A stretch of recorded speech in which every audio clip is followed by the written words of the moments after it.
say ya dia galamsey koso won potem honom no akobiahe no ehu echemu bi kaso na nanam atrenkonwa enedua yi wonum agunsa abo MC edema awutu senya east me wo fa set saba omo abonudua chirim de papa yi waka nsem egu omo so a emfa akranti abosom na nanam atrenkonwa honhom bia omo pe no omo no eni asie wo kaso ne potem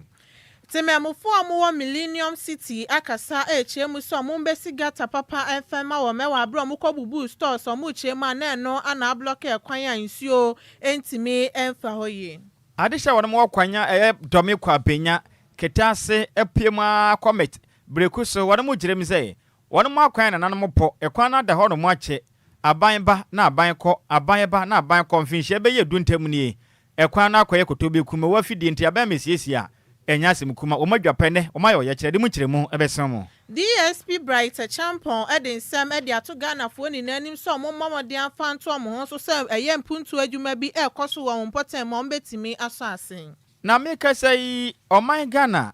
DVLM penifo kyerem sei omne hyafoforo bi agu akwan mu ene tumi a krata be mo wanya kwanya twihyen no ohun license no o ma bechem no ma ene mienu aha na mienu na mo de ba no de hyehye na mo ya fa ho wo ye hyenkane atini na kasebede mu kyeremu ebesam Lawyer Dina Edudankwa edinsem edi ato obibia anim a oye na adwen so obeware se wo se odbomodin atimiti aware na se ansa no waka se I do ehu hia na ba ware nso de a obehia mfidie wa wade na se intimesro pa Fell Group Band ena eto nsa fro enumre yi dwumedie bia wudi a obehia mfidie wa se ne fa kwadan wonom ebia na oba ba ye wedding ana se eye na ba fie ana mekase oba bedu awoda birthday party bi na oba bedi ana o graduation ana say church event akoto no so the programs no monfa ni nyina nkwada ne Fell Group Band ye buy be somosompa every same ye wa quality sound ye wa professional instrumentalist and ye wa quality instrumental ye buy we ne beje adwumadie ye papa ye bo no so da form pass na nanom enantem ope ye chi akwanya watema community 22 Bawrozo inside honoma ene yebutum ya homa ne 0242 965 391 0242 965 391 and 0541 149741 Menka funsu papa FM ma unsu edi afan fidie mu asone sokrojin na FD so this stamp de so eno ana obi biara agye atum se eye eno a ani Lumba supa ne wo so distributors bebre won kan ni mantem ha ne ma ofre ma unsa ebetimi akabi oba DLFM ha so unsa betimi aka Lumba supa ni bi na sedodo ana wo pe etu aton ana wa frame 24 0549 889685 and 0549436616. Ni egusua eka mo say prampram ho mo afahye no egusua ekoso medofui se wonya nkoya mekao ana no efiade etwam na dwumadi ni hyase enti afahye papa no ne nyina na etodwan ewo prampram bo aho ne yenko waten na ho beye de pa eye fast trade ana afinso prampram na matongo dwumadi esi wona mo sere so am ya to din se fast trade cultural and food festival ho beye de pam celebrating African trade, food and culture. Hobe dankasa. Na se sebe ya dru no ene ye 17th. Enti na eyensa no dwuma tete ya tosum yi no ene ekoswam. Yakopo ya adoma echina da ebe art and drawing competition hobe dankasa. Na 20th no ehwo no be back to our root day games. Agudie bia na nka wani je ho pam ne bia twam na no ene de be hye so pramprama. Enya semkuma ewa fashion na se. Na on the 21st August na ebe ye no a rap and singing competition and then you ne rap ni obese sa kwade akura ene shatawale nom afin so artist night eka ho I'm to 4p na ba ho no ma enya senkuma on the 21st August no sounds na 22nd a DJs on rotation and eating competition e ho no na aduane pa beto dwa benku na anem di emutu anase aduane pen ye ba ya ma wakama to boss ne di udi first pe na ache wade asa aka wompe we na peka ya matuom na every 23rd ni obi abefa ne say homecoming celebration ho be dan kasa wa free pampam de ho de in fact ho be butam ho be bom frete na free 24th ekopem 30th no enie eyadwade nko a eye market sales all day every day de biada ye na 24-hour economy ye beton wade e ma yenso akotobia enya sem kuma na ekente na wo de ba de aduane be na pese okoton fa ko prampram ko mo afa hye na se na ko amedofo enka dwakram dwumadi ye todwa ewo prampram Anglican Park yenko na fa hye ne bibia nko nkan efa emayen we na dwuma ku anumere mo aso ase yentena se na yemfa enumere no nsia ka se ebo no mu nkiremu no emesem mom Akenkafo benu a yɛse nkonwa ne dia megye so yɛ wofa ɔse Adjoa Agyei at Nhyiraba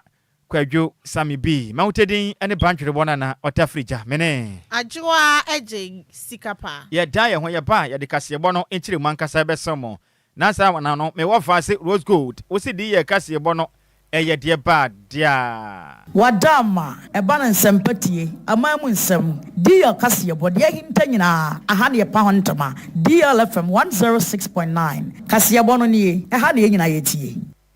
DL News.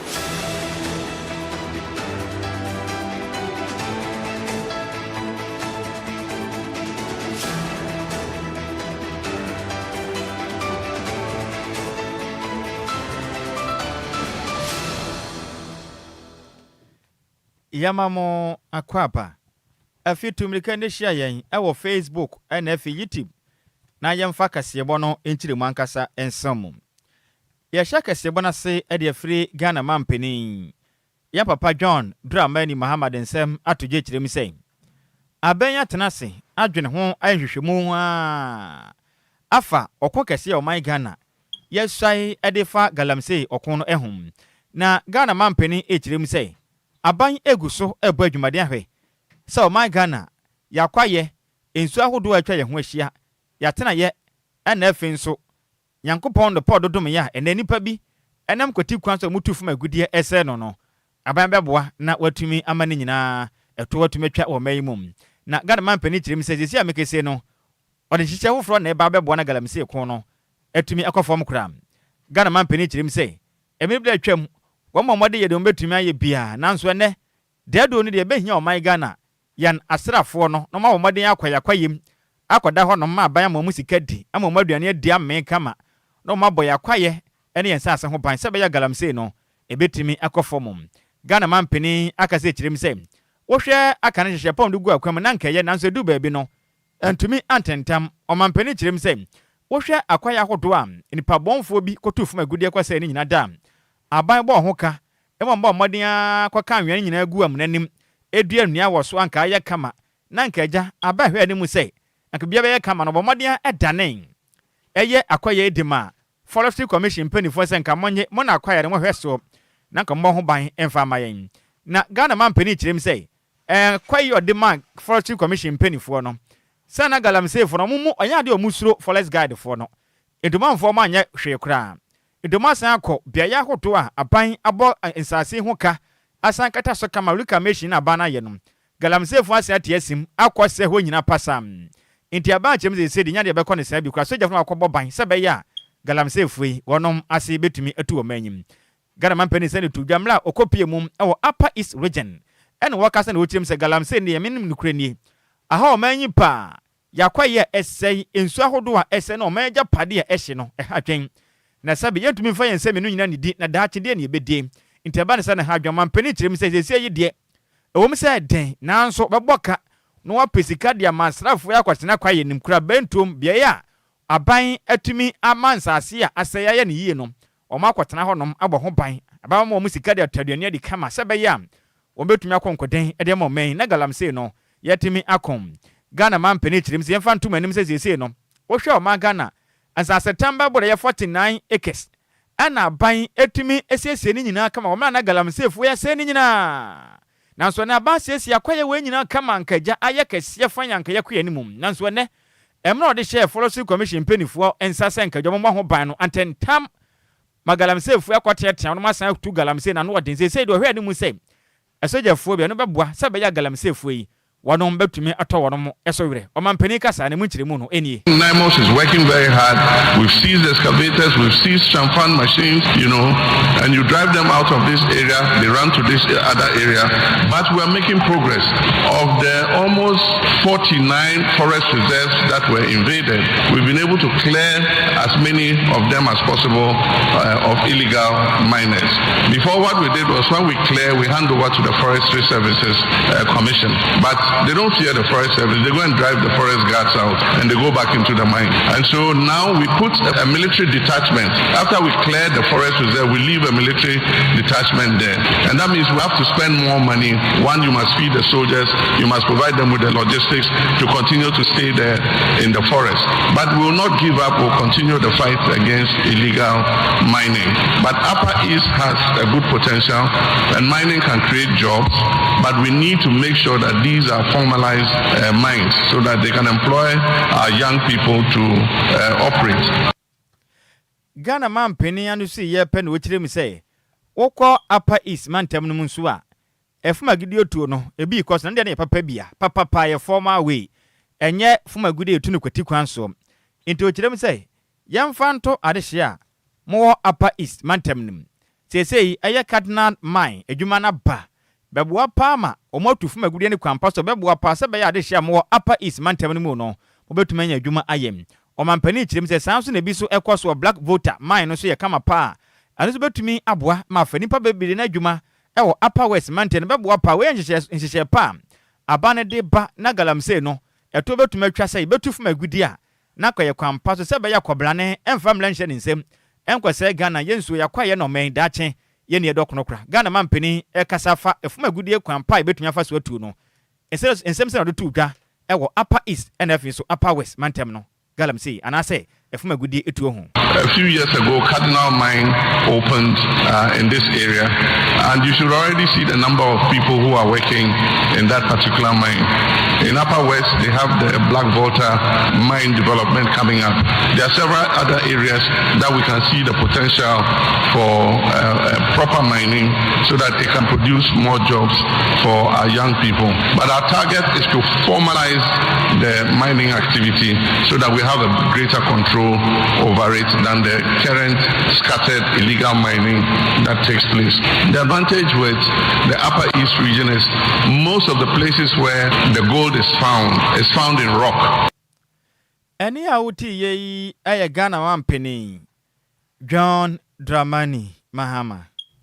Yentwa kasiabone so na imebunu amowata no so ene wata no North Municipality nimu ahafomantemu achi omankobia hene edemata no so traditional area ye nana amoako ata echemu se ye galamse no koso ewo iconic tunnel eye river ne ho no eye ade ono nso ehya ase achese galamse no ekoso no moche no eye endra kwasie ewo abro mo hu se ode eye boto eno na mu a gold no ebiwo mene eye anwea egum edi fi eye mining site honom edi akwa ahemfi honom ochirema saanema no eye ne dia nti mebunu no eche ne pe anomode no koma eye apolice fo no mo ne semchofo etwetwe nkomo Adjoa Agyei Sikapa som ne de toso eye dunsun ewo mfimpi mienu ne aduonu nsia mu ewo tano so ana mebunu no akandini eye Abdulrazak Idris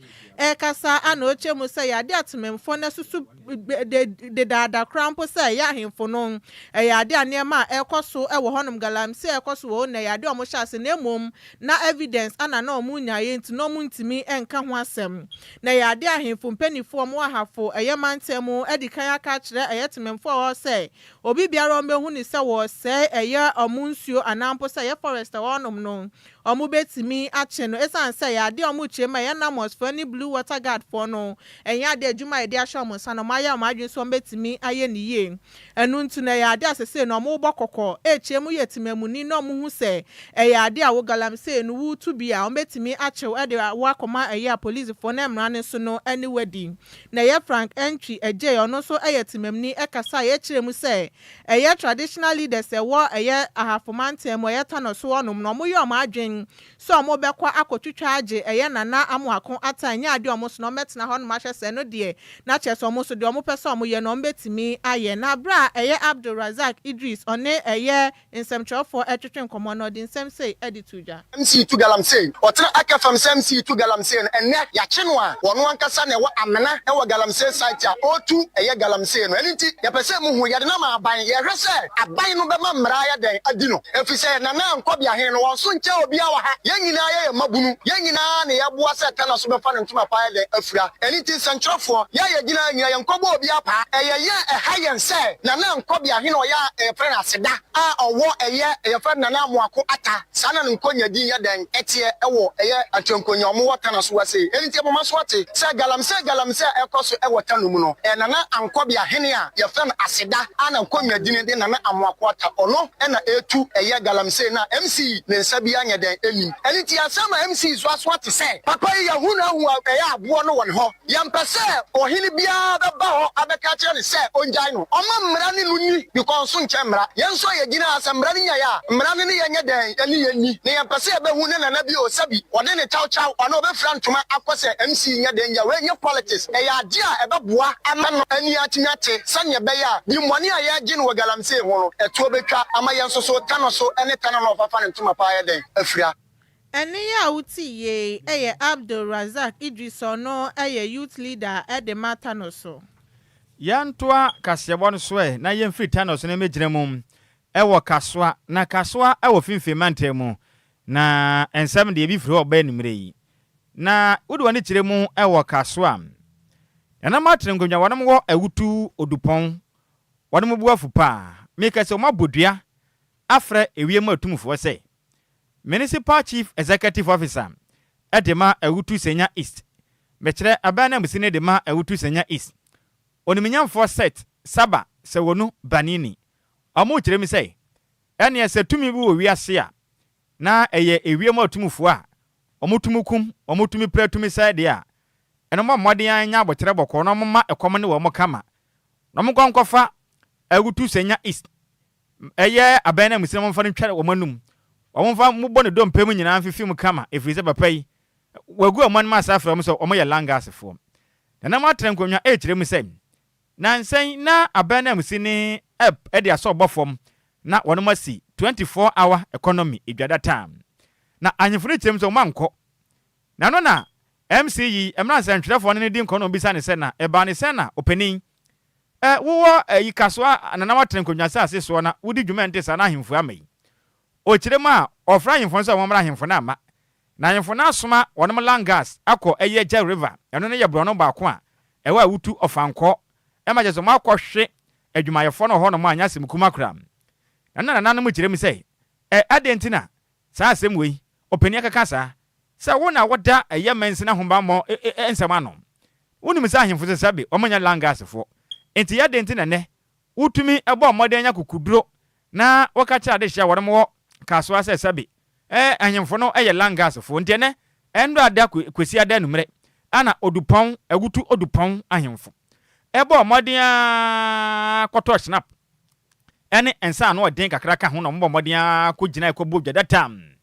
ene ne de oma konfo mpenifo ka ho a omoka biewom ekotwa hia no mo kirem sei ene de yi ye ka osoro ne asase ye fra ewiem atumfo twede ampon yankopon gensa asase ya jensa no de bia sofom ne ko sam ana mu kirem se ya fra ma anya we nya boko ye ne abere pam na nan msa manfo ma wu ko nyina ya fra mu ne duen na ne nyina ne sei openi po na ya ba na msini edema agutu senya is me wo fa set saba sa wonu banini ofra ye na nan matren konwa sei ye langas fo wagu ye hu fi pa ene wo chenso asase tamada ho no ma na matren konwa de openi ya je Every yensem ede kwa akoye 24 hour economy ewo mena 7 na matren konwa kapre yenya enti sane mugwa se na bakwaso de am ene ese de yakro no yankopon ne twede yampon en asase ya enke be manfo visi ahemfo no enya de wonom eye langas fo kram na mena wonom fa na matren konwa mu bodua nom ena abusia pani ade makaso fanko ekwagina mu se duabo ne de omofre abosom na ewie matumfo nyina omota konwa na chi sei ene de ye kwei me wa fa set saba sa wonu banini sa wo mote asepa de a momfa ne kalewele efri sei wagu ahemfo ne ho fi wo mudi abo no sei ne course kama mufuna le mrebe bi phone kama mufuna le bi info ani eje ne mafuka atota mangbe kamado amaso e matwa e amado amaso amabana ni chance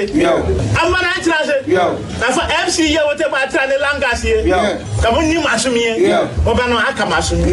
ka o defe kwa fata ma tra bi anso pidi langas na o defe kwa fabo asafofo mo bo asafo te masuma nani nda asuma asafofo ka mo wie ba ka be ala asafo am de langas ani ma langas bo fa ko ye yes abusian papa mi etale amodla bu banani transe na mo hebe langas bo ye do e kure na yani na mo bra entie ne nananom ensamanfo ene abosom a omotai awutu odupon akonwa na chi nananom ebo modin afra ni saa no enti abusuapeni de ma ofanko kaswa ofanko ena wagina ma magu nsa kama sesi abosom na ahase a wonmu ye adwuma dendenden kram na no si ye pena eye nan sani sedu yusuf ejina mu no okire mu se ade ade pasa wo ye MC na watuma ya kukuduro etumi ka kire ye na namatren konwa sesabi ye langas sei insasi a womode ba be 24 hour economy wasi ye ne ayedea na so manfa bo na ni dia ma ye kwaka ye nso adada patwa omu chem se woni hwene maka na momu no tumi wo baabi enti me wafa se saba sawonu banini onyina ye na ekire no ba kire na mansamafo nka mlebe bi phone kama mo funa lebe info ani eje ne mafo nya botre aha na manya bodua na wie enti mo bodua na nakasa ye enti enkotie na nasan ni kakra emra MC oti ye kasa no obeka bibi se yenum no yenye obia obenya bibi a obesi stores no de udi respect ebai bainde nananum amau bibi inde na open no saka se nananum ye langat edanasi pa but yanka bibia ewa ha ye wakaswa edanasi yanka bibia wa ha ye wakaswa enti wei ayo hene popo no so giram dendenden awutu odupon wakaswa ne potem nine sani seidu yusuf ana ote se we na asem na waka ne mu odupa sene chema wuntumi chen o se yanka bibia wa ha nanso ye wakaswa ene de banyansafo ye bunube nanso yanka na sem enti mo fa se set saba sawonu banini bomode na ho na mo to wate na ko hu ahemfo no enti saa na wo pieto ehye ase se ewrowro wa na ese ndie na nananom samafo na omotwe aso no ekire din yento akasebo no so Yento akasebo ne so na timemfo omo Millennium City akasa echemu se omuhia gata papa ewo mpotem honom ewo abrampenifo ebebubu stores omu chema abloke eye kwan ya nsuo ewo se timi efa honom na omu chema sa aginesie ye omusi na anu adinye papa panemu mpenifo kire se no ana betimi aboa timemfo no omo so anban bon honsam etimi akosuye na sesia na omaba bebubu stores ne wo honom no mo nhwe mu se eye mpenifo ne beja asase no ato honom saa ewo so mutimi eye nsiesie ede ema wom na nsiesie na omo ye ne nso no omo hwe se endu afe na ade na sei omo nya ade ebetimi aboa na atena ho ache sane ebe ye omo so no ebetimi enya so emfaso na omo ni di akasebo etwetwe nkomo anatememfo ni bi ekasa na omo chemu se nsuo to a na nsuo na yiri na ne na mikrofo dem na so omo japade age so omo de bucket ana sesa enu ntu na omo sra ban so omo modin embassy gates papa enfema wom na insuyira no so yiri form dem neto ebetimi etwa there is better the good store about to shop sana so bit my power the one thing say aban say store no obi hu say you store na ohwe na o meye gata na na say so no intimi tom sana bia na say nyame aduma Friday na beba bia nyame fix street ni na aye flooded enti so bi da soro kwa e dey say problem never but the day aye store wono amunim say store na block but store no kwa no ohwe fie bia in between two houses bia a road enti nka bia musi problem no how road anka e we say dem get me fa ba man for si fia block and ha kwa say gata ben no man circumstance nka ho nye gata we road anka we say amon for etimi fa e ko fie but say nso abaja ho ma ha she gata enti stone kwa na ye you know stone kwa answer the problem this year pe gata anka sha esi ho government obuame na ye gota no ono me hia hu say ahadi anso odoso enti no hu say na verify ayinu so back because of road that's why the government make it help me to do the gutter. We cannot simply demolish the building and just leave it in vain. As I said, if demolition is necessary for public safety, then we accept the difficult decision. The citizens also deserve to know what the government's rehabilitation or infrastructure plan is. We need a permanent solution, not merely a temporary response whenever there is a heavy rainfall. If we do all this and the thing is left untouched, then it will be a waste of money, a waste of resources, and waste of our time. And it will be a trap for the flooding that we are running away from. Enia uti ye eyetimemu for more Millennium City. Yantoa kasebon so na yemfiri kaswa Millennium City na yankwa nim. Na meka se na due na nyase mukuma kram. Ene yem pem pa. Omaga na lesha wonamo dome kwa benya. Comet. Brekuso.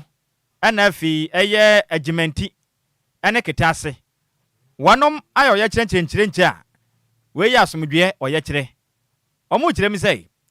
Wanom akwan se de aye wonpotem ho no mo no. Aye hu o. Akwan ni nyina akwaye owu afidie de ma de sha wonom fa kwantempon no so. Wanom kire mi se ne wo hwe dome kwa benya. Brekuso ketase kwantempon se de kwan na ye na.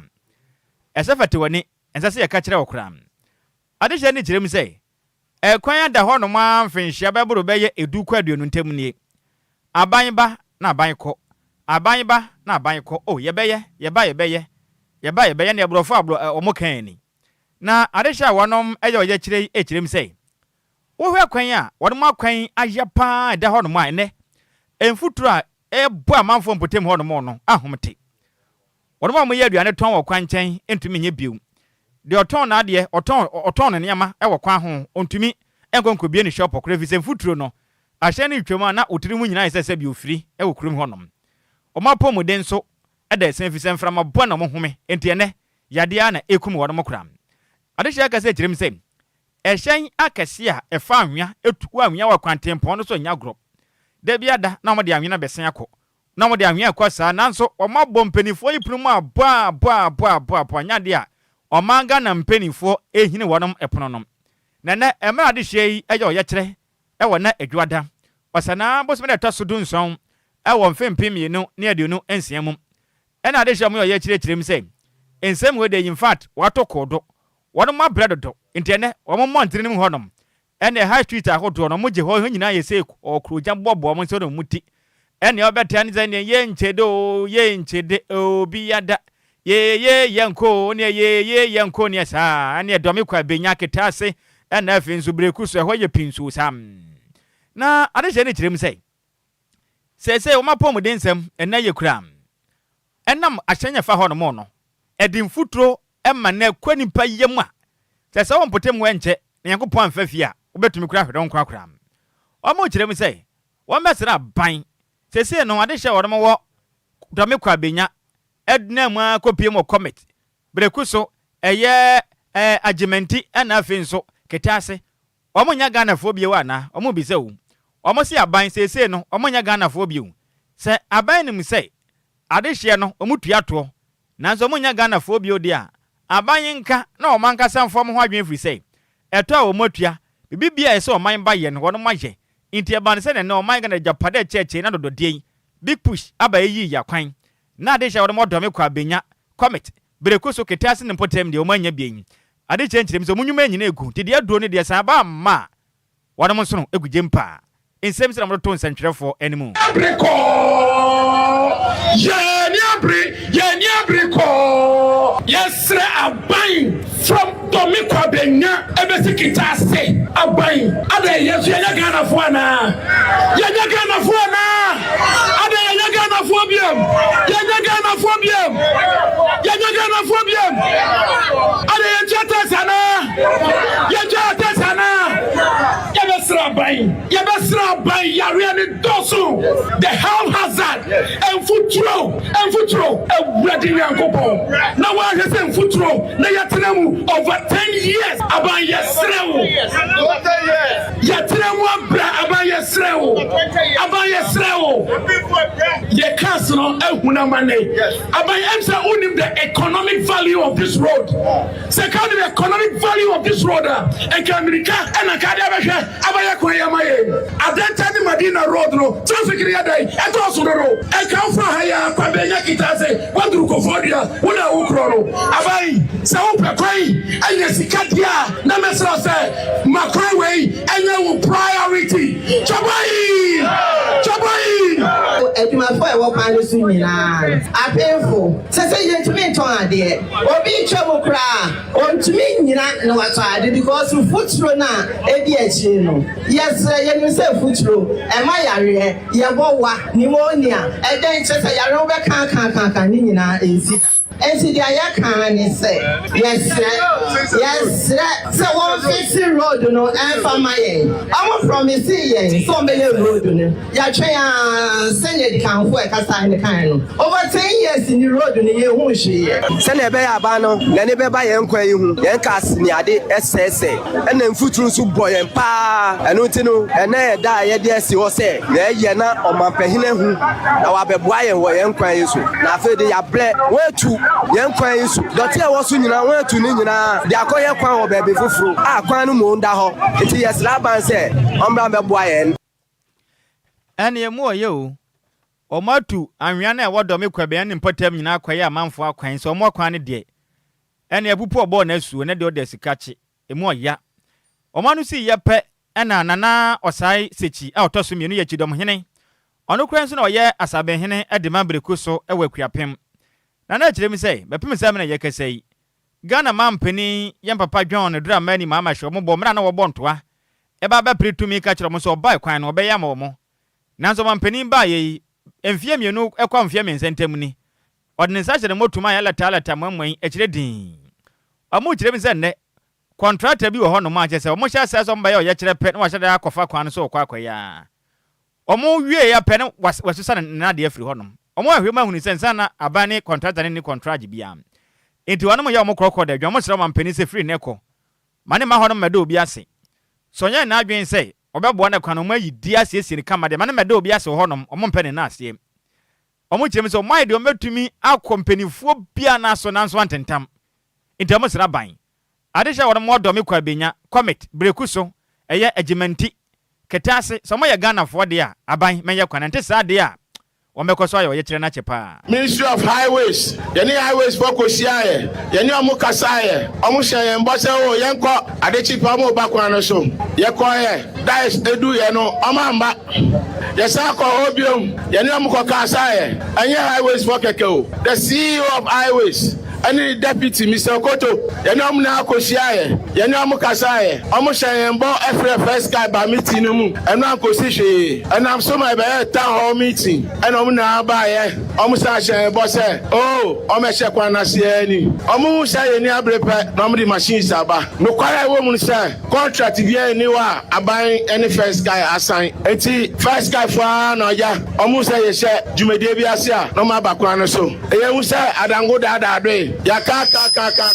enkosi hye yes no fair president mama se bra okọ campaign o hye mbo se brekusu kwan obehye na domi kitasi kwan waye yes sir president say yes no ni thank you to abakono domi kwa benya de mo ha no kra mba onya yan kwan maye oya yan kwan maye yes ye beda na se toboya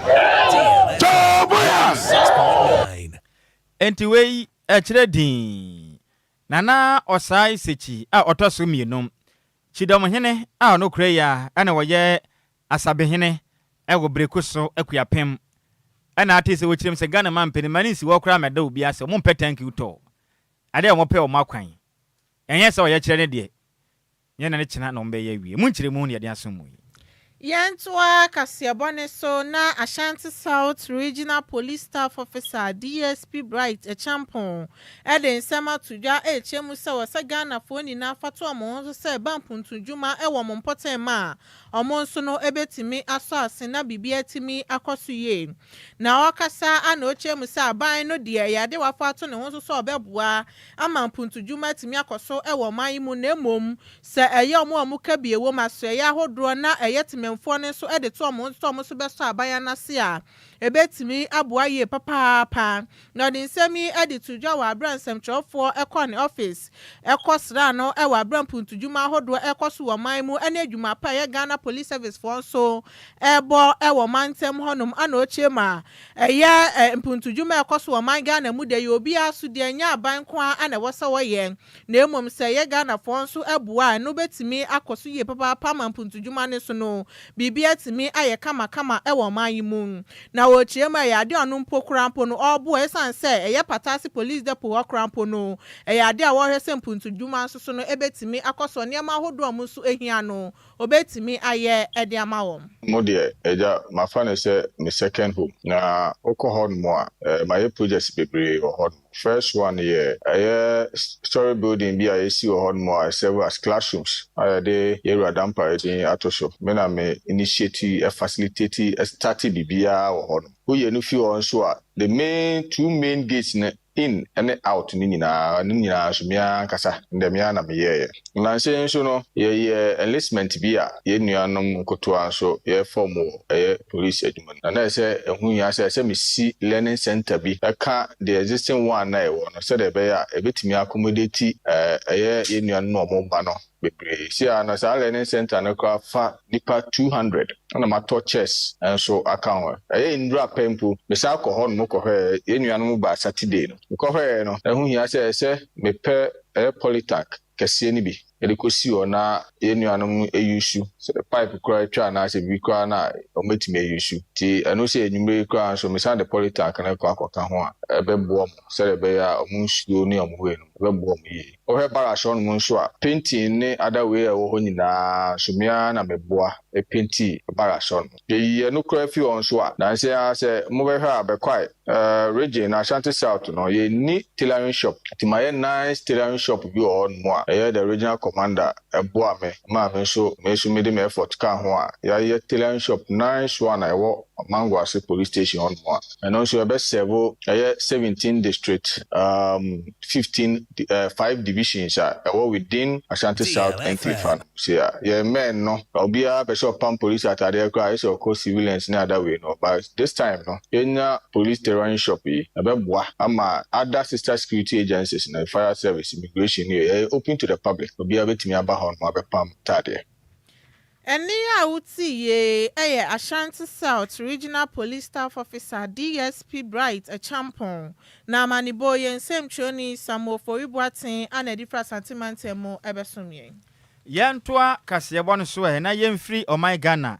ya sante mantemu ni yenyina mu ewa asoye ehwe ehuni sei omai Ghana shenkani betimi atwihwanya obenya tumi krata metre DVL mpenifu akate na meka se omai nsa kireye e de afa wonom road traffic regulations ena ya kwan so mra edie no omai nsa kirem gum kama be wapa momen e kwan so kwese na kwan so dwodwo ne makonkan etimi de ama oman Ghana na mpenifu kirem se nhye fom de aba na enie sei wo ye hyenkani a sa wo de ehyen eye adwuma efa nipa gisika yebeka ne se bia commercial vehicle no anase obi abeye commercial driver o license ana otumi krata abeye sonko ana afin so wa wutwi wankasa wo private car ene so behia wo license separate e dey free dia oditwi eye commercial vehicle entim masa sabe kobrane ba akopɛ ukita private license na di twi atekreta e dey adea oma na mra so sabe ntomu kirem se we yanhye hodo a National Road Safety Authority NRSA yebeka ne se wona mo hwe o man Ghana ya kwan so kwese ne hye so mo bo modern abo adwumaden na abo na bibia konka de amommen na kwankyerefo pe no na hwe o mo hye yeso efa wona mo mra na afi se ye mo apro na ye mamra so de anya adwuma wo ekwan so kwese adwumadie empenifu aka che no Kwame Kodua atu ahene one se ntwerefo aka se kirim se we yenhye ya abanda da no edigu akwan mum na se ne de abanya behye mu kino bebo pa se be ya ahenya hodo a yetwi na mayimu no se wo ye obi a wo yusu wankasa wankrankra ahenya wontumi nkwankofa commercial one emfa anya adwuma da bi amwa man yikra na o kirem se mo hwe anim se obetumi abo pa na wo ye obi a wo de hyen ya adwuma na wankasa wo de fa nipa wo de ko omunyuma so de bi nimu tu kwan pass na wo tim ene trotro na wo team taxi ni ade o de fa nipa saa ba ku pay ya no na wo de twu private de bia nya ne saa enti private for mo de yenko na mo so a mo use commercial vehicles mo so mo de yenko na bibia obi ade ne lem kama na etra hini kirem say o mo hwia ne me say wei obi a wo twu private car ne tete different ne tete ye tronko esene nipa wono de ehyanya efa nipa toto e de tenam tukwan enti obesere say wo ye obi a wo twi passenger car na de fa nipa no wo se nipa tete ye ne soronko ese se onum de mu do efise nipa wo hye ni ma do o mo nante no nya sem kuma kan bi ho no ma se befu se kutu se bebam nipa ye mu ma na de nam ebisi kura ye tekreta enti sa hye we na akofa e bia na wo kokotwi eye taxi bia anase wotwi boat bi na wo de akofa enye ye kura enti o chem so we ya wo hwe animu no mba nhye papa na nhye pa de aguakwan mu de ama hyenka fo se be ya ma mo petumi krata atwi hyen no mo benya de beboa mo se be ya hyen na wotwi no so ye obi a won qualifier na o mayi wato nchen na aboa se be ya o man Ghana ya kwan so kwese dwumadie no be konkan e de ama o man Owura Kwadwo etu ahene kasa ni. I think it solves the quality of drivers that we put out to drive commercial vehicles. As I said, with my private vehicle, in fact, the training regime for being able to drive will not be the same as what you're required to go through to be able to drive commercial. And I think that's very important because you will have one commercial driver. If he happens to be in charge of a 28 or 34-seater bus running from Kumasi to Tamale or Wa, the sort of mindset that will require him to bring up to his work may not be the same as when I drive my private vehicle. So that mindset orientation that will ultimately yield in a special purpose license, I think is one of the highlights of this new. Look pay attention to what happens within within the sector, both those driving four-wheelers and two-wheelers. Maybe we'll get to that point. But from the feedback we get when we go out on our dissemination as Eni a wuti ye ono obo adwumadin ye pa Edema National Road Safety Authority obo adwuma say Director of Regulations, Inspections and Compliance the din Ademester Kwame Kodua etu ahene na no si ye pena Mr. Apiakusi Adomako or Director West Africa Regional Center CAT International obo adwuma pa na ochire mam say Omo ne shepa begu akwan mu wo meye testing e de ma hyenka for mo amonam akwantempo so fa nipa kwa mo bana de ade amode nipa tu kwankwi wo ma betese mo na wa be hunu sei wa kwabubu wadwutwa bi wa soro ahamachen akoda bi nchen akwaja petition mu wani su aye who are you ana we see front omo chekro mo hu sei alcoholic content e woni pedua mu no eye 0.05 pe ye o maji utumi krata efun so license no mbeje ebu mbetumi ama wakwa akwatena fie kura nya untwika kura bio entima mo pensa apio na mo de twika na mo hwe ne ye fise esi anhye ne foforo na aba no se wu nim na akwanom nsa na mo kọ cheke mu se 0.05 alcoholic content oni pedua mu a wa hwe a wo ka twie no de baba wie a route that people when you are stopped by the police for overspeeding or crossing the red light, people tend to negotiate, do some negotiating on the roadside, and the state is not able to even document those. There be any a mepe no enye we ya twen ansa na okobọ ne ya enye no anti amehwe me wofa asa apia kusi me ntio. One of the areas that we work as an organization is urban mobility and road safety, and so between road safety and urban mobility is what road regulations, and so and also as a consumer advocacy organization you also want to make sure that you are able to let consumers know the new laws so that before the police or DVLA get them on the road. As Senior Kwame said, our road crashes have been on ascendancy. A lot of people are dying on the roads than even most life-threatening diseases. Mm-hmm. And as a government, the Ministry of Transport in 2021 started the process of amending the road traffic laws, the act and the regulations. And key things were identified. That is BAC, blood alcohol content. Mm-hmm. It used to be 0.08 per milliliter, but evidence shows that at that level, a a lot of people may not be sober behind their steering wheel. So the evidence is that bringing that to 0.08. So that's the new law. Yes. So now if you are driving, the police stops you and they do the test on you and it's above 0.5, that is an offense under the new law. Enti sauba no msa entwishen utwishen so a enom nsa sesem na hofro mo de ba system no mu no unim na mo chewa wanhwe atumi krata de twishen untumi ntwishen bi wo manyimum ene a wuti yo no ana woye kwankyerefo pani de ma West Africa Regional Center Cat International boy dwumaden yipa ne den ade Mr. Apia Kwisi Atomako na ne kwakura mu no na openi po no so obo dwumaden yipa Apia Kwisi Atomako yi o kirema yamfa nto ahyenkafo na wedi ya mo chance pa mu kirema ubehu na bia ahyenkani bi na traffic regulation ni unse traffic asoko no watwam hwem na okọ no wasan betwam yo hwo sa wotra traffic light aso red so asoko ko no wotwam na wanyina sa eto aso eye imprensi a wo license utumi krata no penfo chewa mutumi gi fru nse untwihyen bio sante sa so aka obetua na nya dewa wahwe aje okọ bosia wo nsem anse watumi atua echeze mu kirem sei edu ba bi na sei posifo ni bi eche asenkafo nse momda na mabumra so ntie bi se nsem a bawu se na ada posifo ni bi ni asenkafo ni dia no mede okọ office o enti ubende o se ni officer ni yenka ne ha ya o kirem a se police officer bi tieniye police officer bi eye na adwen se wono wache wonti no ono di eboa no na twa ne ka bombode na twofo na record de mo kan nyina so kamera ne twa no na record ni nyina kama na no na sa asem ne kwakọta ne baya se adansidi ama nte sa na wamfa adansidi ama no mabu agu so kwa enti wunnim na ya hyenkene bo modern say post officer bi oya ne ho la live na Agyei Sikapa na record ne kama e ma okwansa record no sa so na officer ne so sa hyenkene ni ba na person no di sikasem bia no a na won so officer wa record na abo asebe ya yenyina be boy yenkwa ho ban free se na nsen se de kwankwanhia kum ni pan sempenifo anso de ma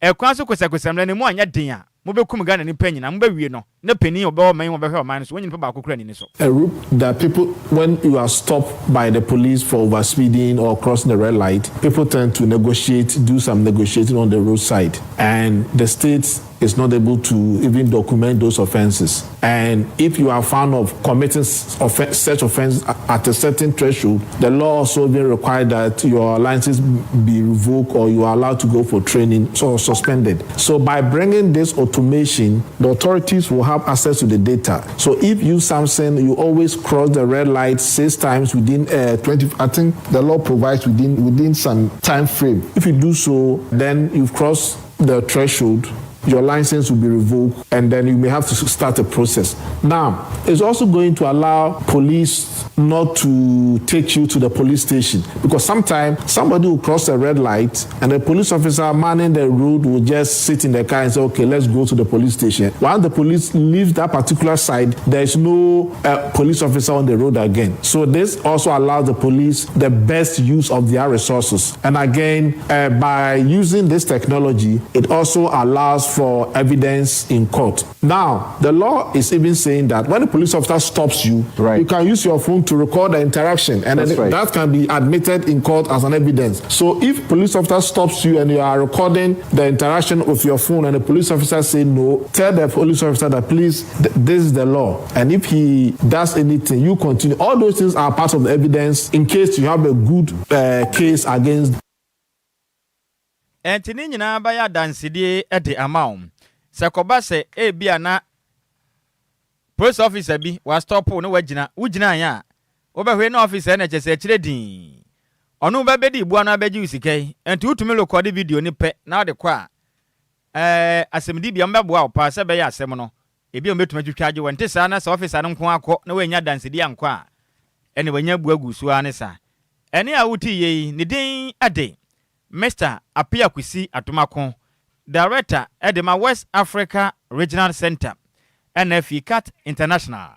Ena Wotene Nkain. Yenyina we so, near can come a drink in Fansomum, Ewa Casiabono Eswa. Na ye call Facebook on so Honomona, Casiabono Adventurano, Ghana for EDB Abba. Na Teliza Edu the Abba na watch and say, in fact, Enya Asemukuma Cram. na kasebode mo de pa mo dankasa na ohwe live edi free eye kaswa ewutu breku dia news onapo bam ena ode abam ochirem se wo Nhyiraba ne Adjoa Agyei Sikapa kasebode mo de woda yasena comfort mati dia ba na wo sei ochia wo Nhyiraba Kwadwo Sammy bi ne Adjoa Agyei Sikapa ana wo chirem se fantastic news encha kase nkoma DLFM Callers Association members ne nyina na piaga dia ba ana wo chirem se ohwe live edi free achem asafo me wafa se Sandra abeka dia ba na wo chirem so mayajo dia news otie live edi free time free zone kasebo na taxi news papa ncha kase nkoma ne lovely mom Mrs Presra Fusu odobloni papa bi wafa tell her I love her so much odobloni pa aya sambela mfa nko chia na ba konka ho ana no chia no first one akatu oba nso amfansa pan ma Sandra fasa pan ma yen kofi ketie fanyansa pan ko ti wokwei wochechire buamu ade kama na ade akona bia fine Ghana ni ya ba wonche fie onom sofa na men sofa anazika nyasa sofa na men sofa nse na nsie kenya tin bi wa ha wana so bekai sofa bi wa ha hwe ne yemfa nto akire na akire nye din ohu nti eno ano no de aduro ni ye kwa sofa so sofa na enie asema da honi tie ni ye pa yese nne drivers amutwihyen wo Ghana ha no emra fofra san ba untumi mfa wo private license enkwa nkotwi commercial vehicle wo Ghana ha no da bi enso mo a mutwi trotro mo mutwi passenger cars amode fa ni patu kwan no momo license ne beye soronko mbehye mo kenana ntete na kwosoro pam na ba ko emu ode pa no amukyire mi say suppose officer bi che so why am so mi de wa chewa na odi no di nkoma na sikaje na ade be mu pe bo modi an say odo phone no be record no kama na eno no so bodo ko office pe na wa twen phone no say officer nkoma no mi de na enie enti di o kan se be man sika na enie ene ade ase be betumi abo ante sa omutwi wudi a wa wasema enti mi bisa say a positive be pene say shenkani record na on pa no sum de because yenim say the positive ni bi su bante se emrana state no query say police officer no udin komo to me the phone record no se ba ya nkomo no obase obu kwase a emra no beka bia ma wo mo fi se we betumi aboa ma ekwan so kosakose dwumadi a ato nso mu no etumi asesa na we ya asem ba ko second one wo ba won ka mienu intimesira wo ka ba ko pena akọ wo ka tu a meyi wa firi so second one nso ye kaswa awutu eye dupon na omabo awutu senya east MC dua omabo modin afra ewiem atumfo abono dua chenso afra mo langas omafo o masa asa afra mo langas ntino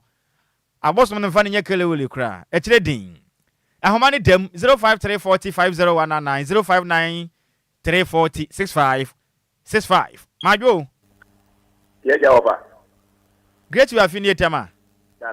letter opening my yentiu yimu ba ko opa me ma wajo na me sama wa akwa banso ye je so opening me ka eye driver for edino eye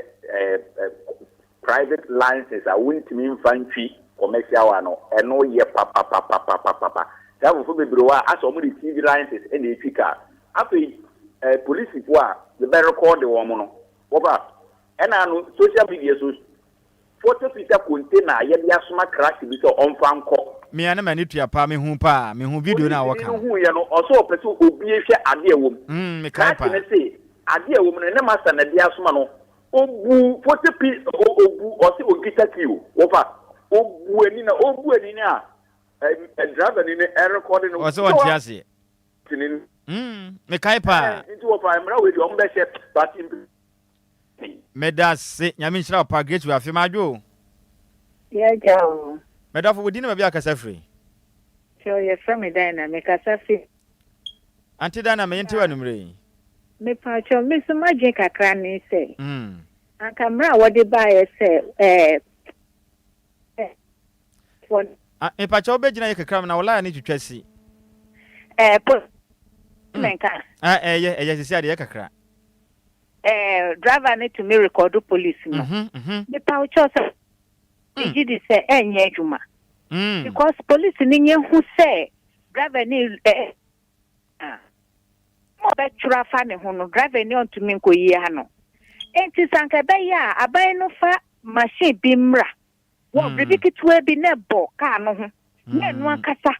allo code say drive police ni gira driver pe driver no betimi aplesi ade no na record okay mate me imagine no me da se pa wadwe nche ni so ye fine majo ya je Nhyiraba openi wudi na bia kasa free senior Nhyiraba sama do na afem e hye hobo e hye hobo ho o kasa free hen e bo sho ka no wan san ba do je mo be ba ka better senior me ntia no me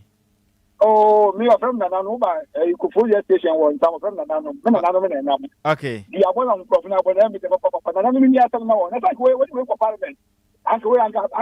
beska bia ni wo na no mi no parliament ya anka fa papa okay medase pa yo medase na wadwe nche to momodua na on mate yo ahomani dem 0534050199 0593406565 ahyenkafo insemi anafi nsu duabo akoso akasu na no so pampa su kumase sa mobba posifo ahodua so makwadwo masase nti we second duabo a atodwa within 2 weeks majo hello yes sir we didn't be aka free senior mesra na asebe bia wugina no wakwahye polytank mesra wa bomodi anasi for mama why ahoma ne twetwasi me wode mu ntino okay facho me ntio ofa me say asem yo mo kan about drivers for asem no driver ni stop no na ono wo kan ska asem na record no na o record no ho na akoba cha no office on so wafa mi dia mi ntawanu ni amani ni na mi driver ni eno kura ka ho na mi di ja driver ni ma se mi nya driver ni ma bi mi ko boko na da ye kodu na boko ntokwa na ede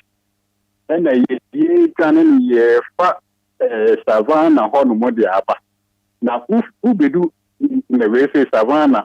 no blongu se krono na police for bi gina kwan mu ho no na omo ye no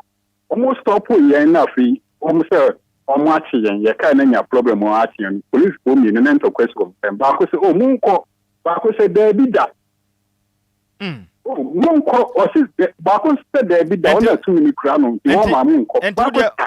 wo ni say ma wa kura kana wonya problem o de wo be sia kokuma ya no ma ne nko wo jeni den na wo jeni ya bre ni ntino ko mi nento kwa ye de yes ko montem mate na se emfa mate medase odu ko du office wonu mu ani obeka no eno no officer no ho no mo na ede adwuma ho medase pa na wadwe nkyere senior majo Nhyiraba Kwadwo Sammy Dexon Bada controba achema de kro champion numre mayintio Yubitie mara mangana asamina den kayede anka tinye mufune adrafo ni bigi ba ko police furu ntende ya happy bi kura me jana police on fa driver ni nyafi o ko tufu no bro kura story bi obidinu ana na medwe hu yi mpene fa ya anti se ni se o ko tufu no na police ni bo wa se police ni so onya se won family kesi bi nto na nka wedi ye adwene papa ndu se pa se be ya ebe ye adwuma e kura be ma ha kura so nya badra afro so aka wone ya mentina hey adaba fu yesi anche manum nyina befufu kwa no ho majo yeah good evening ayeko meji wiso openi udi na bia kasa first greet me champion me ntia ni ami sure kita best by 33 passenger enemy kita license F ena obi kita private ono wa kita license ena oyo ba take na the car no be bomb mi we do wa chire require o se mi bo na mi yo ba take na mi car go bomb mi ni woni na mu ena ono oyo ba take no the car start the bomb mi car no ono kita license no mo go boom before the amount ono kita license you just say we ya na why asem say o de na o de fa passenger GC ka me bo a the fa passenger nti o de GC ka sa na de say de akila betua na we hu lie no ani tell me we kita na ono kita bi ono kita na nti aya hwe kwa na so mo te ja private cars na mo ko na o maje trotro for ne passenger for no say mo mbenya sika etua nti sa no mo ye no e kire din me da sepa na wadwe nkire me fa me valley van na kwam de afrefo dwuma de ne de si majo Nhyiraba wasti boko de yanko pa oza ya me ato ye ntio because every Mame Prince Lapusu. Okay. Mamishra no Enquires. Yeah. Baby, I'm not going to Diabono. Diabono in Juma. What I hear. Because I am mine who are Juma. And the Penina Yaboni Diano. Oh, yeah. No, I know, I do know. I am mine as Juma. And Diabono and a crown. I wasn't been on what thing cry. And Kratas and I wasn't been on. Hey, opening Yabutru. And Krahana, I bosom Niha.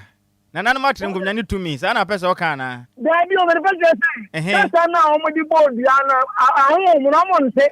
Me ba me wo fa se wo ni abosuma di nkomoda. O dey. Wo ni ahun me di nkomoda. Me ka ta mo se. Ba ta ka ta mo se do mo nse. Me da se. Wa si ba te pa. Wo so adwen kire no me da se ba jo. Hello. Hello. Yes sir. We didn't be akase free senior. Oh, me balani babuta sama babuta. E champion me into anyway. Ndo buta baje udi se police ni dejina ho. Wa e kwori woni ni. Eno na me dwen ho no me kura dwen me dwen no no. Ya se mi sa. Yes, asem se be. Ya se be. You. Me da say. You. Oh. Ye bre na so me fa last one. Me da fo udi na be akasa free. Hello. And one no. Echire din. Ya bra santi kase ye bo no ye de esi. Ye de esi. Bo am friend ye ntumi mfa bi ofisa ye bre no e de anim kan ya ne sa. Aha ne ye jande kase ye bo no nyina esi enti sika sa dia se dia ya no no. Nti me de me hu ni sa nanka eye best decision ever. Enka bebo ma sa extortion na ekoso ya kwan so a. I say especially trotro drivers no. Omukura mu use express ne ko long journey ha o mu. Trotro no mu ye adwuma okrum ha no.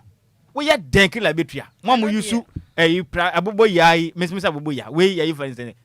sa kianki toyi. Aboso kan ma twa ni adi me wo fa se event kwa efum wo fa efum. Omo bro. Omu tua. But one said and then can you na video no ko ye video police ni obebo we ni sukura ma bibia. Obo na betumi na nse na mo de ayem. Ah, say emlane say woni ni di nkoma ayentwa. Emlane na aka. Eye mra, eye Ghana mra na aka. Enti mesre. Ese say ye adwuma. Ese say omutumi hu say ebe ye adwuma. Say enya adwuma de ese na mfaso oni so. Ana hu ni say. Yes, enya adwuma de so for now no. Ese positive no gitum say. Say wugina hyenka na ni di nkoma a o ma na mra na kire say. Okitafo a mun video say be ya no krede be de beba mu. Nkoma mbe di bia na wo de me kwakota ma ba na me de evidence na ba. Abetire. Aka ne yentumi ntwa. Uyi ya say we ntumi ntwa invasion of privacy. Say we betumi invade in privacy for public interest. Law is an eka for public interest. They say that your police na ugina kwan ho a utie me na say bia o okopra kira me sra hwani ye because we kodu we dia e kire din ti dia ya no no nti afi ban so de kanam no hu say ogina na o chale macho na fa kakra bra wan so wafa no phone na wa twa ne kama otwa wi a ene amuduru so wada maka kama asem ana afi ban se na abaye no e kire din na kofi hwama me na afi ba de birthday aba ohun no oye last killer na wade ya bande yanka ho asema em se adwuma nka ya wie ye ya adwun se yanka ho asema ya wie ya pon enti hwema me na wade birthdays no ku bi aba na ye hwe na ye preparation ne so we special birthday ekodi ama me wafa se Doris Ofori oye chief executive officer edema oba panels Emporium I don't know what odoko best point now what them say may this new age bring you more success, growth, favor, and prosperity. May God bless the works of your hands and the business. From your own brother, DJ Afiba, the international DJ. Etimofa seba udin ede ahofedria. Doris Ofori. Awo ena waye kofale by Chief Executive Officer. Edema Oba Partners Emporium. Eno no ewo odoko best point. Ahofe. Na menchira wate. Na wawoda no nyane sono kokra. Ompeja mfra domo kwa tenten ene onyini kire empuntuo ene sika ene mus wadwuma ne yankopon trem na afese se ne wanya branches be 100 wo mayi mum DJF boy adwuma o DLFM 106.9 no se yemfa udai yemfa emawo kasebo ne ye de asi emusemufo ne ye miss mebel antwene se mo ede ema yen me wofa se champion tele de PM o Facebook NF yitima kasebo no wonya bi ehwe yem eno achi na DJ Zikibi echinchim kasafire mfuma dusum ya numre akenkanfo ne ye banu tu we dia meje so ya wo fam o se Adjoa de one at Nhyiraba Kwadwo Sammy B ma wutedin ene bantwere bona na otafri Germany Adjoa Agyei Sikapa ya kwe hwan na eba the international DJ DJ Afiba the international DJ enyemene de back to back ene ye Monday ni breswa on se na obepon se non kron ana pony ato aso from 9 to 11 ene ye pony on pass up we fan se umpem ahoden we ye bema na umpem agro be ye de kama obetumi asiesie oba no oba na ni age oba nso ato no bo asiesie bema ma ode bema na to no buma ni nyina ye pony dwumadie no enti anumre yi hyame wo fa se sexy na bedwafo no mesem samre de ya nyom kuto fansan kan fidie ni fi se DJ Afiba is happiness with awuso ye ma mo nyina monitor adehye